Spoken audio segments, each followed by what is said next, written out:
자, 어제 그 임성근 판사 탄핵하고 김명수 대법원장의 녹취 파일 공개 뭐 이런 거를 잠깐 버무려서 한번 이야기해 볼게요. 정필승 변호사는 어제 이거 보면서 할 말이 되게 많았을 것 같아요. 제가 푸나님한테 욕실금이 옮은 것 같아요. 그렇죠. 막 욕태어나가지고. 이걸 보면서 정말로 쌍욕을 한 15분 정도 레이브로 한 것 같아요. 정말로. 이게 이런 거 저런 거 다 떠나서 임성근이 무슨 일을 했고 어떤 일 때문에 탄핵이 갔는지 이 본질을 가리고 안 가리고 이런 걸 떠나서 고위직 법관이 대법원장하고 이야기를 하러 가면서 이걸 녹음기를 들고 와서 녹음을 했다는 거거든요. 이게 그냥 한번 생각해 보세요. 검찰총장하고 일개 검사가 혹은 검사장급 검사가 윤석열하고 이야기하러 가면서 녹음기를 들고 간다고 생각해 보세요. 장관이 대통령을 만나러 가면서 녹음기를 들고 갔다고 생각해 보세요.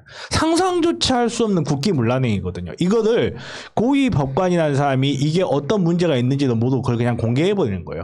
이 수준을 정말 판사라는 사람들이 우리 사회에 얼마나 격리된 수준을 갖고 있는지를 너무너무 잘 보여주는 사건이고, 그리고 저도 상담을 하다 보면 녹음해도 되나요? 질문 엄청 많이 받아요. 요즘은 녹음이 워낙 쉽잖아요. 그때마다 제가 하는 말이 있어요. 녹음하세요. 근데 제가 녹음을 하라고 하는 거는요, 그 사람이 무슨 말을 하는지 녹음하라는 뜻이 아닙니다. 당신 입조심하라고 녹음하라고 합니다. 그래요. 내가 녹음을 하고 있다고 생각하면 내가 내 말이 녹음된다는 걸 의식을 하기 때문에 내 말 실수를 안 해요. 제가 봤을 때 이 사람도 틀림없이 좀 그런 의도를 가지고 그 자리에 간 것 같고, 처음부터 정치적으로 써먹고 김명수 대법원장에 대해서 타격을 줄 목적으로 만들었지 않았나 하는 생각이 많이 든다는 거죠. 근데 형사법에서는 동의 없는 녹음은 불법 아닌가요? 아니요, 동의 없는 녹음도 당사자가 이렇게 대화자가 녹음하는 건 합법이라고 보는데. 이건 불법 논리는 아닌데. 저는 이거는 불법이라고 봐야 되는 게. 불법이라고. 저는 이거는 제3자 유출한 거잖아요. 아니야, 유출이 문제가 아니고 이거는 공무상 비밀 유출로 봐야 된다고 봐요. 네. 왜냐하면 고위직 판사가 내가 사표를 내고 그 사표 그 내부 절차 과정, 이 사표가 수리되고 안 되고 하는 내부 절차 과정은 저는 이거는 공무상 비밀로 봐야 된다고 봅니다.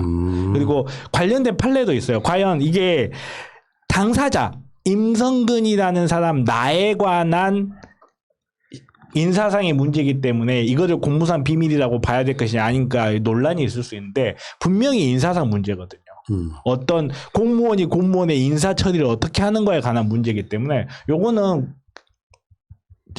공무상 비밀로 좀 다뤄져야 되지 않나. 그리고 이런 일이 또 반복된다고 생각합니다. 그러니까 다툼의 여지가 있다. 다툼의 여지가 있지만 한 번쯤은 법원의 판단을, 김명수 대법원장님이 계실 때 법원의 판단을 한번 받아보는. 그러네. 예.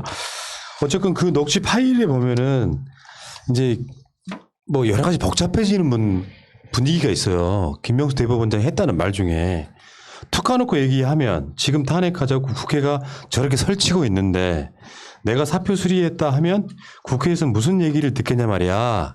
그러니까 사표를 내려고 왔는데 사표 수리 못 해준다면서 면담하는 과정에서 한 말이에요. 국회가 탄핵하겠다고 저렇게 설치고 있는데 이것 때문에 많은 분들이 김명수 대법원장을 욕은 하고 있습니다만 나는 한편으로는 이해가 되더라는 입장이거든요. 저는 욕을 해야 될 게 아니라 사실 저희 새날에서도 여러 번 저도 이야기했고 푸나님도 이야기했지만 대법원은 현재 특별하게 못하고 있지는 않다라고 생각하는데, 이 부분에서 김명수 대법원장에 대해서 좀 재평가를 해야 될 필요가 있다고 봅니다. 물론 우리나라 대법원장이라는 역할이 그래요. 인사권 이외에는 뭐 재판에 개입한다든지 하는 게 극히 제한돼 있어요. 우리나라 사법 시스템에 대한 개혁은 개헌이 없이는 거의 불가능한 입장이기 때문에 김명수 대법원장에게만 사법개혁이 더딘 거에 대한 책임을 묻기는 어려울 것 같고, 나름대로 김명수 대법원장님은 나름대로의 자리에서 이렇게 사표 쓰고 튀어버리려는 애를 정말로 헌법적인 판단을 한 번쯤 받게끔 하기 위해서 안간힘을 쓰고 있었던 거잖아요. 그러니까 이게 이제 녹취록 자체에 장면이 있는 건 아니니까 이게 텍스트로 넣고 보면 김명수 대법원장이 국회 쪽에 임성근을 탄핵하려고 하는 민주당 분위기를 이렇게 비하한 것 같이 보이지만 사실은 김명수 대법원장 입장에서는 임성근에게 사표를 써주지 않으려고 하는 그렇죠. 그런 의도가 있어요. 임성근을 일종의 너 이렇게 나가는 건 내가 이야기해 줄 수 없다. 국회에선 저렇게 당신 탄핵하려고 지금 설치고 있는데 이걸 내가 사표 수리하게 되면 더 큰 논란이 된다.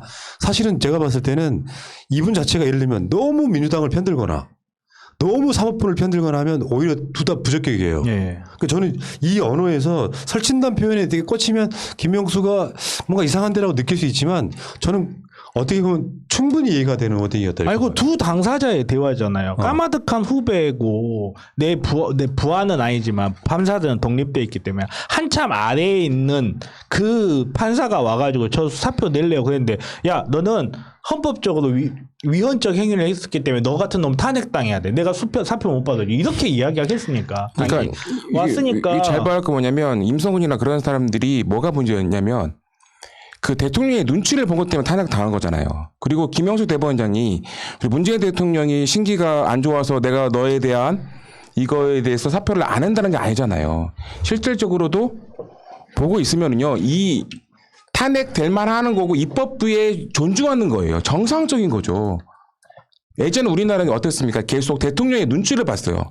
그걸 또 우리나라는 모든 기레기들이 당연하다고 생각했단 말이죠.